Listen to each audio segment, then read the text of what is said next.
Violent protests have once again engulfed Los Angeles. But this time, it isn't just about police brutality or economic injustice.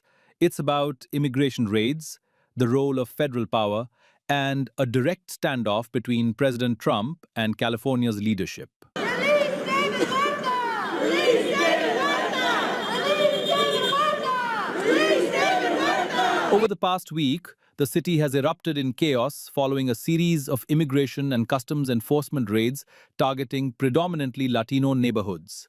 These operations, conducted without prior notice, led to the arrest of over 120 individuals in a single day, sparking a firestorm of public outrage.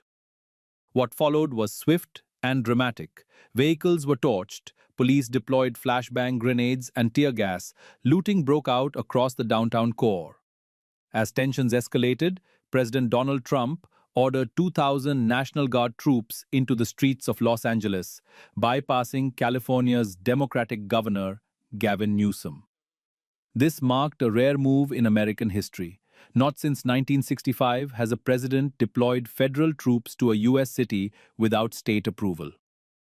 Trump justified the action by citing what he called a rebellion against the authority of the United States government. California, are you prepared to invoke the Insurrection Act? Depends on whether or not there's an insurrection. No, but you have violent people, and we're not going to let them get away with it. Even if you're not planning to invoke the Insurrection Act, you still plan to send troops? Well, we're going to have troops everywhere. We're not going to let this happen to our country. We're not going to let our country be torn apart like it was under Biden and his auto pen.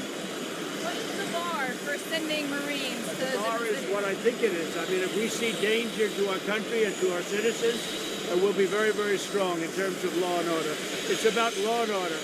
Sending active Marines on the table, sir.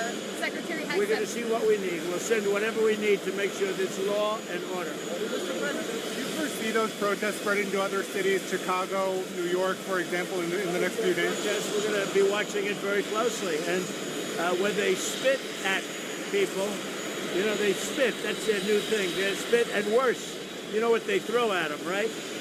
And when that happens, I have a little statement. They say, they spit, we hit. And I told them, nobody's going to spit on our police officers. Nobody's going to spit on our military. Critics, however, say it's an unconstitutional overreach that is inflaming the crisis rather than resolving it. Governor Newsom called the deployment illegal. LA Mayor Karen Bass echoed the sentiment, saying local law enforcement was equipped to handle the situation. But the troops arrived anyway, lining downtown streets, guarding government buildings, and securing protest hotspots like the Federal Building and a Home Depot in Paramount. For many Angelenos, this moment feels eerily familiar. In 1968, over 15,000 Chicano students walked out of East LA high schools demanding equal education. In 1992, the Rodney King verdict sparked a massive uprising that left dozens dead and South Central LA in flames. And in 2020, the death of George Floyd reignited a global reckoning with police violence and systemic racism, turning LA into a frontline for justice once more. Today's protests add a new chapter to that history, centered not on schools or policing, but on immigration. The epicenter of the unrest has been neighborhoods like Westlake and Paramount, areas with Hispanic populations exceeding 80%. Many residents say they're living in fear, uncertain if their families will be swept up in the next raid. Rumors of ICE agents targeting a Home Depot store, though later denied, only added to the panic and mobilized crowds. ICE claims its focus is on undocumented immigrants with criminal records, but local activists say the raids have targeted workplaces indiscriminately. Critics also point out that some deportations have involved individuals with legal status. One man, reportedly a legal resident, was sent to a detention center in El Salvador. Trump has vowed to carry out what he calls the largest deportation operation in US history. His administration wants ICE to make 3,000 arrests per day, a goal many legal experts say is not only unrealistic but dangerous. At the center of all this is the question of identity. Who gets to call Los Angeles home? With over a third of its residents born outside the US, LA is one of the most diverse cities in the world.